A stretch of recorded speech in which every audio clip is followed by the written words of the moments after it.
Olá, tudo bem com você? Eu espero que você esteja muito bem. Eu sou João Cláudio Rufino, professor na Faculdade de Teologia, idealizador do Bíblia Play, que é uma escola de estudos bíblicos online. Seja muito bem-vindo a esse canal que tem como objetivo apresentar de maneira profunda o texto bíblico. E se você está em busca de informação bíblica, contexto cultural, histórico, línguas originais, você está no lugar certo. E o texto que nós vamos estudar no dia de hoje é tirado de Lucas, capítulo 4, versículos 38 a 44. É a cura da sogra de Pedro na versão lucana. É um texto cheio de ensinamentos importantes. E antes de nós estudarmos com detalhes essa perícope maravilhosa, eu quero te pedir, curta, compartilhe e comente aqui embaixo. Diz para mim de onde você está assistindo e qual tem sido a sua experiência de estudar a Bíblia de forma profunda. E se você também é aluno do Bíblia Play, passa por aqui, deixa a hashtag Eu Sou Bíblia Play, beleza? Então é muito importante. E o seu comentário ajuda o nosso canal a levar a palavra de Deus para todo o mundo.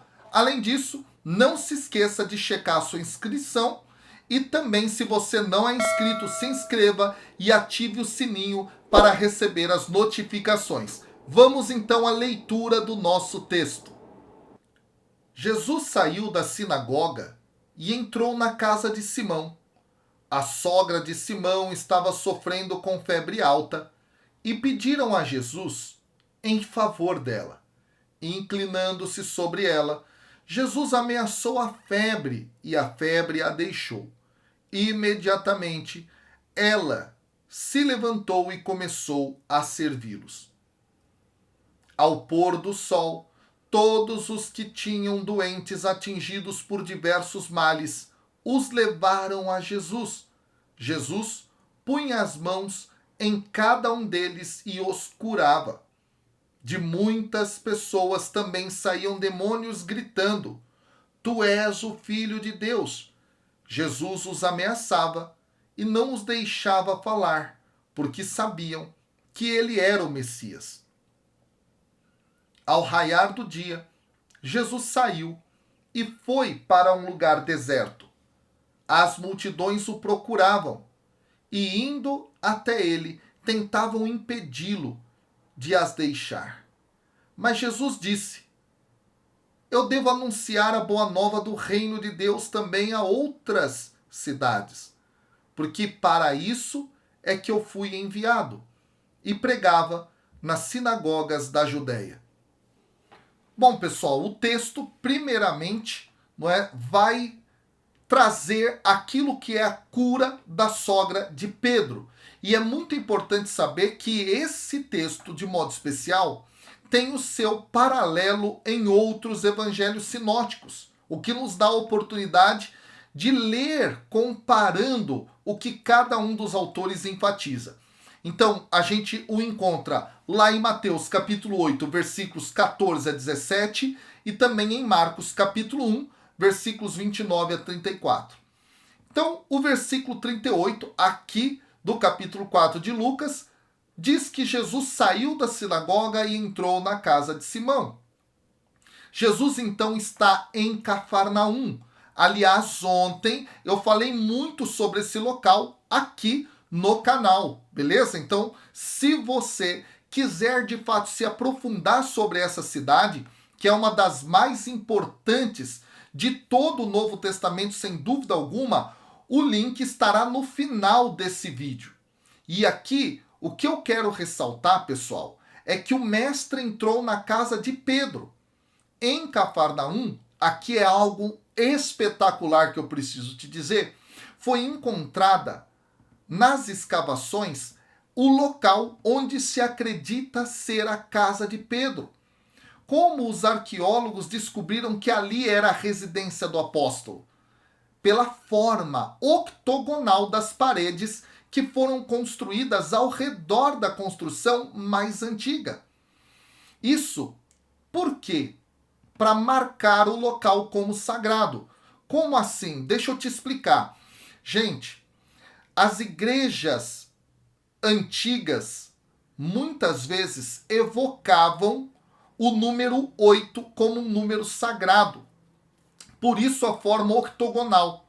Então lá em Cafarnaum você tem a antiga construção, onde era a casa de Pedro, e ao redor, estendendo o espaço da casa de Pedro, você tem esse octógono.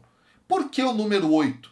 Deus criou o mundo em 7 dias, mas existiu um dia que vai ser considerado pela tradição primitiva da igreja como o 8º dia, que é o dia da ressurreição.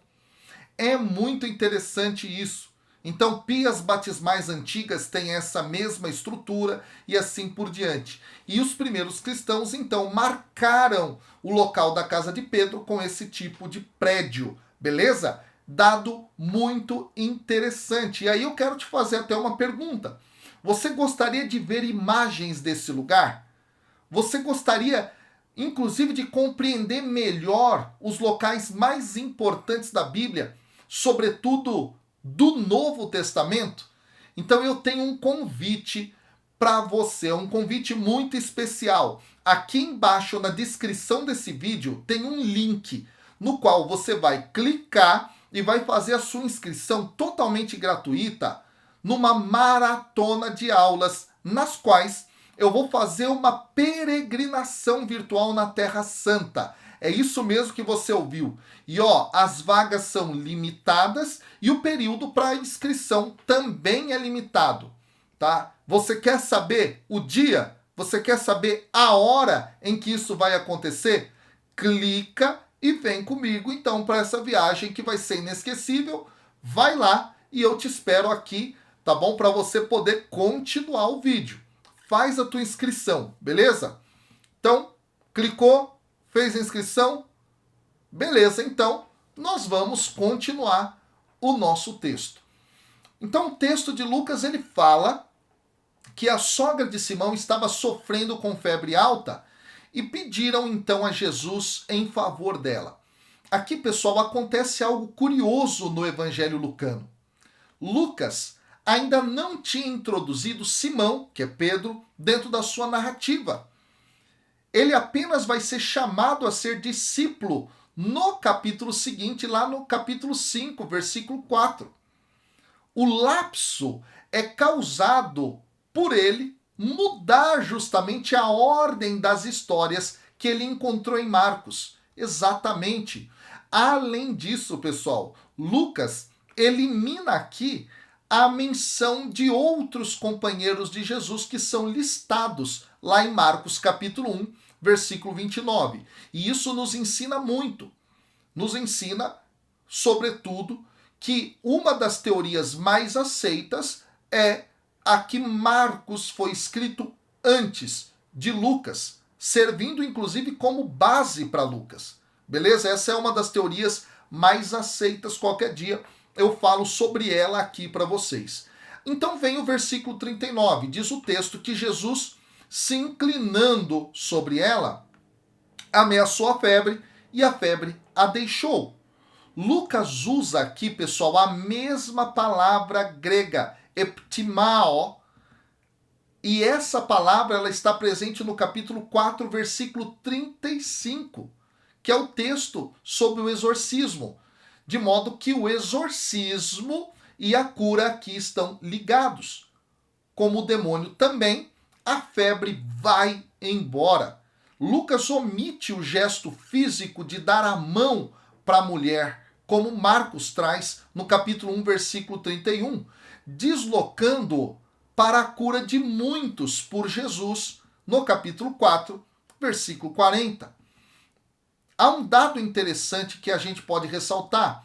Na obra lucana, Paulo, o apóstolo, ele vivencia a mesma experiência lá em Atos capítulo 20, versículo 10, ao se deitar sobre Eutico, que voltou à vida. Então existe também aqui um outro dado que eu quero trazer que é muito interessante no processo narrativo das curas em Lucas. As ações de Jesus que se seguem são primeiro não verbais, depois verbais. As ações não verbais, demonstram justamente o poder e a superioridade de Jesus, como no caso de Eliseu, lá em 1 Reis, capítulo 17, versículo 21. E talvez, de acordo com alguns comentadores, tenha a ver com a sua proximidade, a partir da qual ele pode soprar na mulher seu hálito de cura, ou hálito da vida, para relembrar a criação.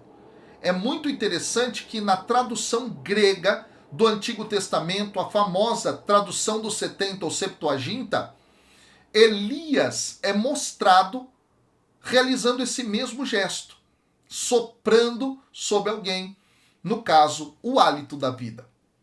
Agora, já a ação verbal, pessoal, expressa a palavra de Jesus, que é tão importante para a teologia lucana.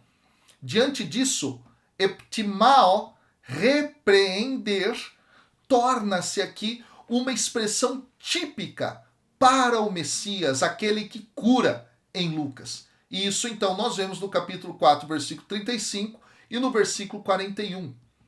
Dando continuidade aqui na análise do modo como o autor conduz o leitor ouvinte na narrativa dentro da história de Lucas, a febre, ela aparece personificada, de alguma forma assemelhada com o demônio dos versículos anteriores, que foi o texto que eu estudei ontem aqui no canal.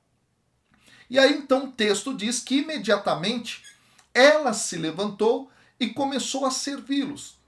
Aqui, servi-los é literalmente diaconeo. Diaconeo, exatamente, que é a mesma raiz da palavra diaconia ou diácono aqui. Bom, mas o contexto aqui da hospitalidade doméstica justifica uma tradução mais idiomática. Ela se pôs a servi-los aqui. Beleza? Agora, aqui, pessoal, o sucesso de Jesus ele vai ser contado de duas maneiras. Primeiro, a febre desaparece e a mulher pode voltar ao trabalho. E isso ocorre de maneira milagrosa, de maneira rápida, de modo que a recuperação parece uma nova vida. O texto ressalta: Anastasa é o verbo, ela se levantou. Agora, a segunda maneira é que a amável hospitalidade aqui da sogra é uma confirmação do milagre. Sim, mas ao mesmo tempo também é um sinal, pessoal, de que a libertação ela se traduz numa nova obrigação. A partir disso, em Lucas, o discipulado de Jesus para uma mulher se expressa principalmente num ministério de serviço, assim como é para o homem também. E isso se reflete não apenas no trabalho prático, mas também no apoio financeiro, como é atestado mais à frente lá em Lucas capítulo 8, versículo 3. Agora o texto termina aqui, só que há uma continuidade. A partir do versículo 40, outros foram curados. E o texto fala, para relatar essa cura ao pôr do sol. Bom, o relato de Lucas é como se todos esses eventos da passagem aqui ocorressem no mesmo dia. No caso, já foi um sábado aqui. E foi um sábado bem agitado para Jesus em Cafarnaum. Ele ensinou na sinagoga, exorcizou um demônio, curou a mulher. E agora, quando o sábado está terminando, ao pôr do sol, isso possibilitou que as pessoas tivessem a permissão pela lei de fazer viagens mais longas. Então elas vão até Jesus, se aproximam para encontrá-lo, para que ele possa então continuar as suas curas e os exorcismos aqui, bem como, claro, também os seus ensinamentos. Isso cria, portanto, essa cena belíssima aqui. O versículo 41 atrás, dizendo que muitas pessoas tinham a libertação e os demônios saíam gritando: tu és o Filho de Deus. E o texto fala que Jesus as ameaçava e não as deixava falar porque sabiam que ele era o Messias. Gente, os poderes de cura de Jesus, eles vão além da sua capacidade de curar uma febre. Uma pessoa, ele cura multidões de várias doenças. Esse dado é muito interessante. Outro dado que a gente pode ressaltar desse texto é o fato de que Jesus pedia que os demônios ficassem calados, porque eles sabiam quem ele era. Nunca te ocorreu fazer essa pergunta? Por que Jesus faz isso? E, aliás, ele também costuma fazer, sobretudo na obra de Marcos, o pedido para que as pessoas ficassem quietas, não falassem nada sobre as curas que elas recebiam. Você já parou para fazer a pergunta do porquê? Uma das respostas é que esse segredo messiânico é assim conhecido. Esse segredo messiânico é para que as pessoas não confundam o messianismo de Jesus com apenas uma religião de conveniência, onde somente as curas são enfocadas e o segmento que é realizado no amor aos excluídos, aos pobres, às pessoas que necessitam, é vivido no perdão, no amor, no resgate das pessoas em condições cuja a sobrevivência está ameaçada, enfim. É para as pessoas não confundirem. E esse é um dado interessante. E aí o texto, depois que Jesus realizou todas essas várias curas, diz então que Jesus saiu da região. E o texto fala no versículo 42, no dia seguinte ao raiar do dia. E aí, mesmo depois desse dia agitado, dessa tarde agitada de sábado que Jesus viveu, Jesus acorda cedo para continuar o seu ministério em outro lugar da Galileia. E aí o texto fala que todos os que tinham doentes atingidos por diversos males os levavam até Jesus. E Jesus punha as mãos em cada um deles e os curava. E Jesus então sai para um lugar deserto depois que a multidão foi atrás dele. Só que o texto continua dizendo que as multidões ainda o procuravam. Indo até ele, tentavam impedi-lo de as deixar, inclusive. As multidões ficavam segurando Jesus. Mas Jesus disse: eu devo anunciar a boa nova do reino também em outras cidades. Porque é para isso que eu fui enviado, o Senhor diz. Gente, era quase impossível encontrar um lugar para ficar sozinho. Jesus, ele tentou e não conseguiu muitas vezes. Por quê? Porque era muito difícil nas cidades antigas se conseguir isso. As ruas dessas cidades eram estreitas, às vezes, esses lugares eram, imagina, lotados de pessoas pelas ruas. Muitas vezes as casas tinham 20 e tantas pessoas morando num mesmo cômodo. Então a cidade era muito cheia. E a maioria dos quarteirões de Cafarnaum, inclusive, consistia em 4 casas que eram voltadas para um pátio comum. É muito interessante isso.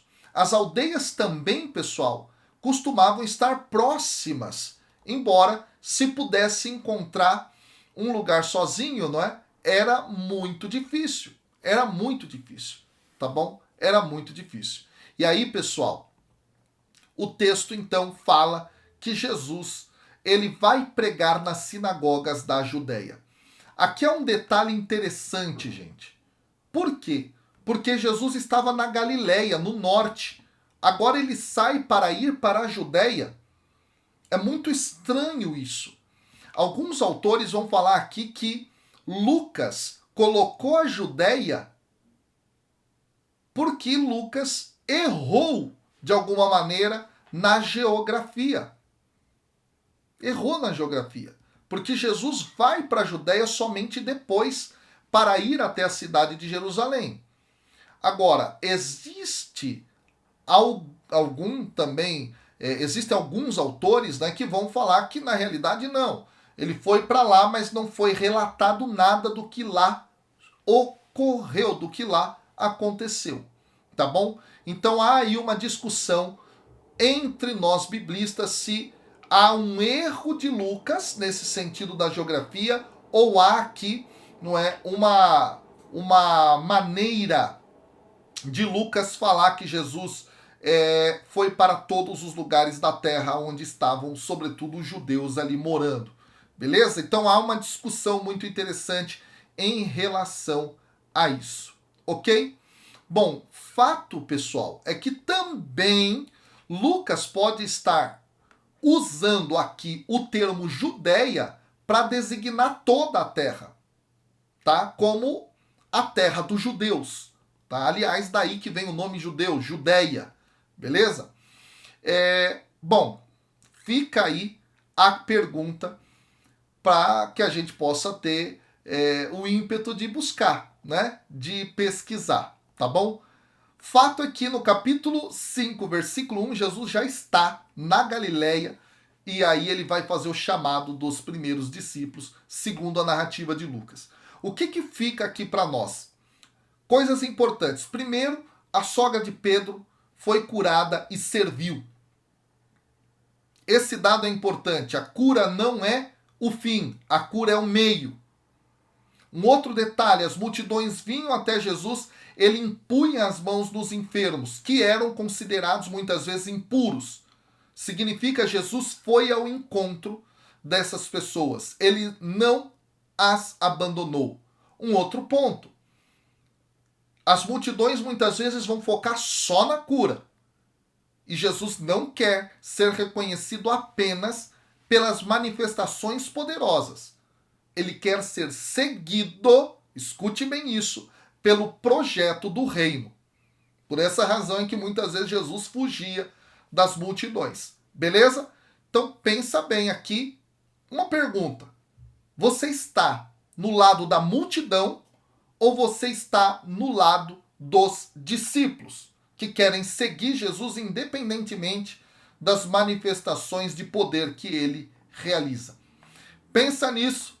E última coisa, se inscreve aqui, beleza? No nosso grande encontro de peregrinação virtual. Link está aqui abaixo. Deus abençoe. Até o próximo vídeo. Valeu!